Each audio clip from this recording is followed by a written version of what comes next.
Hello दोस्तों, मैं गुलनाज परवीन आप सभी का स्वागत करती हूं आप सभी के अपने यूट्यूब चैनल लर्निंग ऑप्शन में।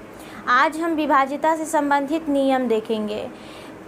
एग्ज़ाम में जब क्वेश्चन पूछे जाते हैं तो कभी कभी काफ़ी लंबे नंबर्स दे दिए जाते हैं। 2, 4, 6 से संबंधित जो नंबर होते हैं कटने वाले, वो तो हम लोग आसानी से समझ लेते हैं लोग, लेकिन जो लंबे नंबर होते हैं और 2, 4, 6 यानी कि जो कॉमन नंबर होते हैं कटने वाले, उन नंबर से ना कट के 7, 11 से कटने वाले इस टाइप के क्वेश्चन हो तो कन्फ्यूज़न होने लगता है। तो इससे संबंधित कुछ नियम दिए गए हैं ताकि हम लंबे से लंबे नंबर को आसानी से देख के पता लगा सके और उसको विभाजित कर सके कि किससे कटने वाले नंबर है, और एक बार में देख के पता लगाया जा सके कि ये किस नंबर से विभाजित होंगे। तो चलिए उस नियम को उस रूल को देखते हैं हम लोग कि कैसे पता लगा सके कौन नंबर किस नंबर से विभाजित होने वाले हैं और कटने वाले हैं, ताकि हम एग्ज़ाम में आसानी से आंसर को ला सकें या क्वेश्चन को सॉल्व कर सकें। सबसे पहला होता है 2 से विभाजिता का नियम। 2 से विभाजिता का नियम 2 से विभाजिता का नियम वो ऐसी संख्याएं जिसके इकाई स्थान पे 2, 4, 6, 8 और 0 हो। वैसी संख्याएं जिसके इकाई स्थान पे 2, 4, 6, 8 और 0 हो, वो संख्याएं 2 से पूर्णतः विभाजित होती है। वैसी संख्याएं 2 से पूर्णतः विभाजित होती है। जैसे ले लेते हैं 2, 142, 344, इसके इकाई स्थान पे 4 है तो 2 से विभाजित होगी। इसके इकाई स्थान पे 2 है तो 2 से विभाजित होगी। 956, इसके इकाई स्थान पर 6 है यानी कि ये 2 से विभाजित होगी। 1058, यानी कि इसके इकाई स्थान पे 8 है तो ऐसी संख्याएं 2 से विभाजित होंगी। या फिर 10, 20, 50, 60, 1000, ऐसी संख्याएं जिसके इकाई स्थान पे 0 हो, सारी संख्याएं 2 से विभाजित होती हैं। वो सारी संख्याएं 2 से विभाजित होंगी। तो 2 से विभाजिता का नियम देख लिए लोग, और ये सब किसी को पता होता है क्योंकि हम लोग इसको बचपन से सीखते आते हैं लोग, देखते आते हैं लोग। 2 का टेबल हम लोग को माइंड में रहता है, तो ये आसान होता है करना 2 से विभाजिता का नियम। लेकिन अब जैसे जैसे हम लोग आगे बढ़ेंगे, नंबर बढ़ेंगे, वैसे वैसे इसके नियम थोड़े से समझने वाले नियम हो जाएंगे, कॉन्सेप्चुअल हो जाएंगे। तो चलिए देखते हैं आगे कैसे करेंगे हम लोग। 3 से विभाजिता का नियम। 3 से विभाजिता का नियम वैसी संख्याएं जिनके अंकों का योग, वैसी संख्याएं जिनके अंकों का योग 3 से विभाजित हो, वो संख्याएं 3 से विभाजित होंगी, चाहे वो कितनी लंबी संख्याएं क्यों ना हो, 3 से विभाजित होंगी। तो क्या है 333, 3, इसमें कौन कौन से 3 है तो 3, 3, 6, 3, 3, 9, यानी कि इसके अंकों का योग 9 है तो ये संख्याएं 3 से पूर्णतः विभाजित होगी। 3 से पूर्णतः विभाजित होगी। लेते हैं 4, 4, 4, इसके अंकों का योग कितना होगा 4, 4, 8, 12, यानी कि 12 3 से विभाजित होगी। पूरे अंकों का योग अगर 3 से विभाजित हो तो ये संख्याएं 3 से पूर्णतः विभाजित होंगी। 3 से पूर्णतः विभाजित होंगी। देखने से तो लग नहीं रहा है कि 3 से विभाजित होगा, लेकिन इसको जब ऐड करने पर हम लोग देखते हैं तो 12 आ रहा और 12 3 से विभाजित होता है, तो ये संख्या 3 से विभाजित होंगी। उसके बाद देखते हैं 3, 5, 5, 2, लंबी संख्या है, 2 से विभाजित तो होगी ही होगी, लेकिन अगर इसके अंकों को ये जोड़ा जाए 5, 5, 10, 2, 12, 3, 15, यानी कि 15 3 से विभाजित होती है और इसके अंकों का योग 15 आ रहा है, तो ये क्या संख्या है, पूरी संख्या जो है 3 से विभाजित होगी। पूरी संख्या 3 से विभाजित होगी। तो चाहे नंबर कितने भी लंबे क्यों ना हो, अगर हम लोग को क्वेश्चन में लगता है कि 3 से काटने वाला है कि नहीं, हम इसको देखें, इसको पता करें कि ये मतलब 3 से कटेगा कि नहीं कटेगा, तो हम क्या करेंगे, उसके नंबर को ऐड करके देखेंगे। अगर नंबर को ऐड करने के बाद वो संख्याएं योगफल जो है अगर 3 से विभाजित होगी तो संख्या 3 से विभाजित हो जाएगी। पूरी की पूरी संख्या 3 से विभाजित हो जाएगी। उसके बाद देखते हैं हम लोग 4 से विभाजिता का नियम। 4 से विभाजिता का नियम वैसी संख्याएं जिसका इकाई और दहाई अंक से बनने वाली संख्याएं, वैसी संख्याएं जिसके इकाई और दहाई अंक से बनने वाली संख्याएं 4 से विभाजित हो तो पूरी संख्या जो है 4 से विभाजित होगी। 2 से विभाजिता के नियम में हम लोग देख रहे थे सिर्फ इकाई स्थान, लेकिन 4 से विभाजिता के नियम में हम लोग देखेंगे इकाई और दहाई की दोनों संख्याएं, इकाई और दहाई से मिलकर बनी दोनों संख्याएं अगर 4 से विभाजित होती है तो वो संख्या 4 से विभाजित होगी, वो संख्या 4 से विभाजित होगी। जैसे लेते हैं हम लोग 32, यहाँ पे क्या है 32 है, तो 32 जो है 4 से विभाजित होगी तो ये पूरी संख्या 4 से विभाजित हो जाएगी। उसके बाद से लेते हैं हम लोग 8 40, ठीक है 8 40, तो ये किससे विभाजित हो जाएगी, ये भी इकाई का जो इकाई और दहाई से बनने वाली जो संख्या है 40 से 4 से विभाजित हो रही है तो 840 4 से विभाजित हो जाएगी, 840 4 से विभाजित हो जाएगी। और एक और रूल होता है कि अगर संख्या के इकाई और दहाई स्थान पे डबल जीरो हो तो वो संख्याएं 4 से विभाजित होती है। इकाई स्थान पे 1 0 तो 2 से विभाजित होंगी, लेकिन अगर डबल जीरो इकाई और दहाई दोनों के स्थान पे 0 हो तो वो संख्याएं 4 से विभाजित होंगी। लेकिन देखते हैं हम लोग 500 लेते हैं, ठीक है विभाजित होगी, इसकी इकाई और दहाई स्थान पे 2 0 है तो देखते हैं 4 से विभाजित होती है कि नहीं होती है। तो 4 एकम 4, 4 दूनी 8 और 4 पचे 20, यानी कि ये संख्या 4 से विभाजित हो रही है। देखने से तो 500 है, लग नहीं रहा है कि 4 से विभाजित होगी। हाँ 2 से विभाजित तो हो सकती है, 0 दी हुई है। तो हम लोग चेक कैसे करेंगे लोग कि 4 से विभाजित होने वाली है कि नहीं, देखेंगे इसकी इकाई और दहाई स्थान पे 2 0 है कि नहीं। तो इकाई और दहाई स्थान पे 2 शून्य हो तब भी वो संख्या 4 से विभाजित हो जाएगी। तो ये 4 से विभाजिता का नियम, 4 से विभाजिता का नियम वैसी संख्या है जिसके इकाई और दहाई स्थान पर बनी संख्या, दहाई स्थान से मिलने इकाई और दहाई स्थान पर स्थित अंकों से मिलने वाली संख्या अगर 4 से विभाजित हो तो वो संख्या पूरी 4 से विभाजित होगी। या वैसी संख्या है जिसके इकाई और दहाई स्थान पे 0 हो तो संख्या 4 से विभाजित होगी।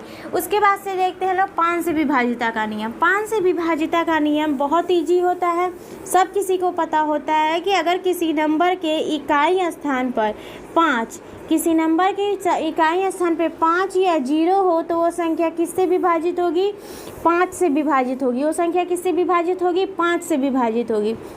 जैसे ले लेते हैं 5 4 3 2 0, तो इसके इकाई स्थान पे 0 हो तो ये संख्या किससे विभाजित होगी, 5 से विभाजित होगी।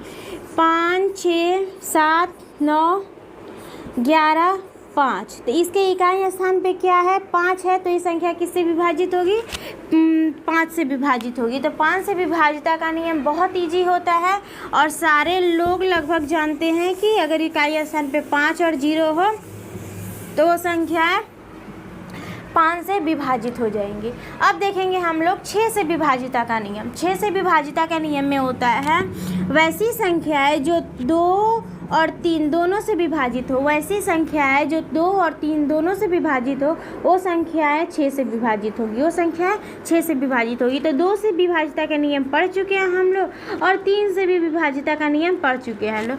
तो हम लोग चेक करेंगे लोग कि कौन संख्या जो है 2 से भी विभाजित हो रही है और 3 से भी विभाजित हो रही है, ठीक है। तो एक संख्या हम लोग यहाँ पे लिए थे लोग 444, क्या लिए थे लोग 444। तो यहाँ पे देख रहे थे इसके इकाई स्थान पे 4 है तो ये संख्या तो 2 से विभाजित हो जाएगी ऑटोमेटिक। उसके बाद से 3 से विभाजिता का नियम होता है कि संख्याओं का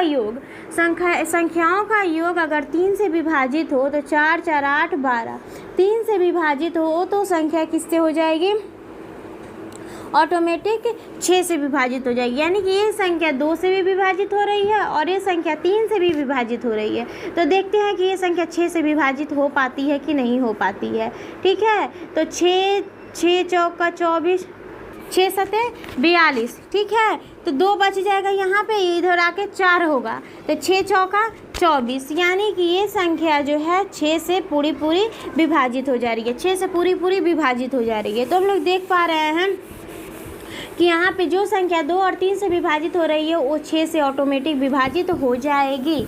तो 6 से विभाजित करने के लिए हम लोग एक बार तो 2 से कट कर देंगे या 3 से कट कर देंगे। 6 से कट करने के से अच्छा होगा कि एक बार 2 से कट कर ले और 3 से ज़्यादा जल्दी या तो नंबर छोटा हो जाएगा या आंसर आ जाएगा। ठीक है, अब हम लोग देखते हैं 7 से विभाजिता का नियम। 7 से विभाजिता का नियम वैसी संख्याएं जिसके इकाई अंक को दोगुना करने पर, इकाई अंक को दोगुना करके बाकी जो बची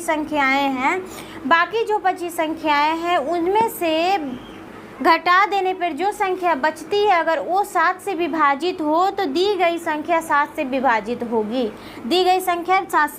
होगी। सबसे पहले लेते हैं एक नंबर 882 लेते हैं। देखते हैं, कहा जा रहा है, इसका रूल होता है कि इकाई अंक स्थान पर दी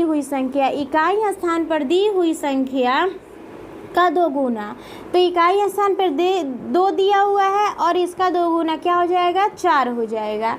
बाकी जो बची संख्याएं हैं, इसको छोड़ने के बाद ये जो बची संख्याएं हैं इसमें से अगर इस संख्या को माइनस किया जाए, इकाई स्थान पर दी हुई संख्या का दोगुना माइनस किया जाए तो जो संख्या बचेगी अगर वो 7 से विभाजित हो तो ये पूरी संख्या जो है 7 से विभाजित होगी। तो 84 आया है रूल के हिसाब से। तो इसमें 84, 7 एकम 7, 7 दूनी 14, यानी कि 12 सत्ते 84। 7 से ये संख्या पूर्णतः विभाजित हो जा रही है तो दी हुई संख्या 882 जो है 7 से पूरी विभाजित होगी, 7 से पूरी विभाजित होगी। तो ये था 7 से विभाजिता का नियम। एक और नंबर हम लोग लेके देखते हैं लोग, 663 लेते हैं लोग। देखते हैं लोग, अगर इसका इकाई स्थान पर दी हुई संख्या का दोगुना करने पर, कितना हो जाएगा, ये हो जाएगा 6। और बची हुई जो संख्याएं होती है, 2 हो, 3 हो, 4 हो, 5 है, जितनी भी संख्याएं बचती हैं उसमें से माइनस करने पे 3 दूनी 6। तो यहाँ पे देखते हैं क्या माइनस करने पे 60 आ रहा है।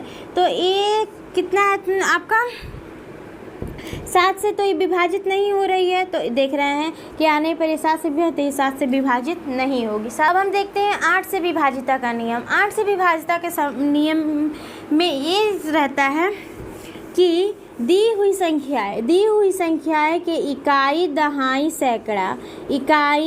दहाई और सैकड़ा के स्थान पे स्थित नंबरों के मिलने से जो संख्याएं बनती है वो अगर 8 से विभाजित हो, तो दी हुई संख्या चाहे कितनी भी लंबी क्यों ना हो वो 8 से विभाजित होगी। चलिए इस बार कुछ लंबा नंबर लेते हैं, 5, 5, 2, 1, 8, 4। ठीक है, तो कहा जाता है कि 8 से विभाजिता के नियम में कि दी हुई संख्या का इकाई, दहाई, सैकड़ा स्थान पर दी हुई अंकों से मिलने वाली संख्या अगर 8 से विभाज्य हो तो दी हुई संख्या पूरी जो है 8 से विभाजित होगी। तो 184 है, इकाई, दहाई, सैकड़ा पर स्थान पर दी हुई अंकों से मिलने वाली संख्या क्या बन रही है, 184 बन रही है। तो ये 8 से विभाजित होगी, एकदम होगी। 8 दूना 16, 8 तिरका 24। ठीक है, तो पूरी विभाजित हो रही है। तो ये दी हुई संख्या जो है 8 से पूर्णतः विभाजित होगी, एक और रूल होता है कि अगर किसी दी हुई संख्या के इकाई, दहाई, सैकड़ा स्थान पे अगर 0 हो तो वो संख्या 8 से पूर्णतः विभाजित होती है। तो देखते हैं 8 से होती है क्योंकि इसके स्थान पे इकाई, दहाई और सैकड़ा के स्थान पे 3 0 दिए हुए हैं। तो हम लोग चेक करते हैं कि 8 से विभाजित होती है। 8 एकम 8, तो कितना 1 बच गया। फिर 8 एकम 8, 5, 8 5 8 6 48। ठीक है, तो 52 आया था, 48 4 बचा, 8 पचे 40, डबल जीरो हो गया। तो ये पूर्णतः क्या चीज़ से विभाजित हो जा रही है, 8 से विभाजित हो जा रही है। तो 2 से विभाजिता के नियम में हम लोग देखे थे कि इकाई स्थान पे 0 हो, 4 से विभाजिता के स्थान पर देखे थे इकाई और दहाई दोनों स्थान पर 0 हो, 8 से विभाजिता के नियम में इकाई दहाई और सैकड़ा तीनों स्थान पे 0 हो। तो वो संख्या जो है 8 से 4 से 2 से कट सकती है। तो इस तरह से भी हम लोग क्वेश्चन को सॉल्व कर सकते हैं लोग इजली। ये सारे रूल अगर हम लोग के माइंड में रहे तो 8 से विभाजिता का नियम। उसके बाद से आता है 9 से विभाजिता का नियम। 9 का विभाजिता का नियम होता है कि दी हुई संख्याओं का योग अगर 9 से विभाज्य हो तो संख्या 9 से विभाजित होगी। दी हुई संख्याओं का योग 9 से विभाज्य हो तो संख्या दी हुई संख्या 9 से विभाजित होगी। तो कोई भी ले लेते हैं 9, 9 और 9, ठीक है। ले लेते हैं 9, 9 18 27, इसका योग कितना आ रहा है 27। तो ये क्या है 9 से विभाजित है, तो ये संख्या 9 से विभाजित होगी। तो ये संख्या तो देखने से लग जा रहा है कि 9 से विभाजित हो जाएगी, लेकिन कभी कभी कुछ संख्याएं दी हुई होती है, जैसे कि हम ले लेते हैं अलग ले लेते हैं 8 7 15 हो जाएगा, तो फिर 7 8 7 15 7 22 और 5 ले लेते हैं। अब इसके अंकों को योग इसका योग करते हैं हम लोग, कितना होता है 8 7 15 7 22 और 5 27। तो ये संख्या 9 से विभाजित होगी, करके देखते हैं। 9 9 81 हो गया, बचा कितना 6, 9 सते 63, ठीक है। 4 9 पचे 45। तो इसके आई स्थान पे तो वो नहीं देखना है, तो 5 से तो कट ही जाना है। लेकिन हम लोग क्या देख रहे हैं 9 का विभाजिता का नियम। तो इसको ऐड करने के बाद 27 आ रहा है और काटने पे क्या हो जा रहा है 9 से पूरी विभाजित हो जा रही है। तो यानी कि 8 7 7 5 देखने से तो 5 से विभाजित हो जाएगी, लेकिन कभी कभी सिचुएशन ऐसे आते हैं कि 9 से विभाजित ऊपर भी और नीचे भी करना होता है। तो हम लोग चेक कर सकते हैं कि 9 से विभाजित होगी कि नहीं। तो ये तो ऑटोमेटिक 9 से विभाजित हो जा रही है। अब हम देखेंगे 11 से विभाजिता का नियम। इसमें होता है कि वैसी संख्याएं जिनके सम स्थान पर स्थित अंकों का योगफल विषम स्थान पर स्थित अंकों के योगफल का अंतर 0 या 11 हो, 0 या 11 हो, तो वैसी संख्याएं 11 से विभाजित होती हैं। वैसी संख्या 11 से विभाजित होती है। तो यहाँ पे क्या है देख रहे हैं हम लोग, एक संख्या दी हुई है, इसके सम स्थान पर स्थित संख्या है। सम स्थान पर स्थित अंक 3 9 0 9, इनके अंकों का योग 3 9 12 0 12 और 9 21, क्या रहा है 21। और विषम स्थान पर स्थित अंकों का योग, विषम स्थान पर स्थित अंकों का योग 2 6 8 7 15 6 21, ये भी क्या आ रहा है 21 आ रहा है। तो इसका जो है अंतर क्या है 0 आ जा रहा है। अगर इसका अंतर 11 आता तब भी ये संख्या 11 से विभाजित होती, ये संख्या 11 से पूर्णतः विभाजित होती। तो यहाँ पे 0 आ रहा है, तो ये संख्या पूर्णतः 11 से विभाजित होगी। 11 दूना 22, कितना बच जाएगा 1, 11 एकम 11, 5 11 5 55, 4 11 4 44, 3 11 4 44, 3 उस पर से कितना 3 बचा, 11 दूना 22, 8 11 7 77, 9 11 9 99, यानी कि ये संख्या पूरा 11 से पूर्णतः विभाजित हो रही है। तो देख रहे हैं 11 से विभाजिता का नियम हम लोग देख चुके लोग। अब इसके बाद से मैं पार्ट 2 लाऊंगी, जिसमें 13 यानी कि 13 17 19 से विभाजिता का नियम हम लोग देखेंगे लोग, और 23 से भी विभाजिता का नियम देखेंगे लोग। तो अभी तक तो इतना ही, तो मिलेंगे हम लोग नेक्स्ट वीडियो में। Thank you so much for watching this video.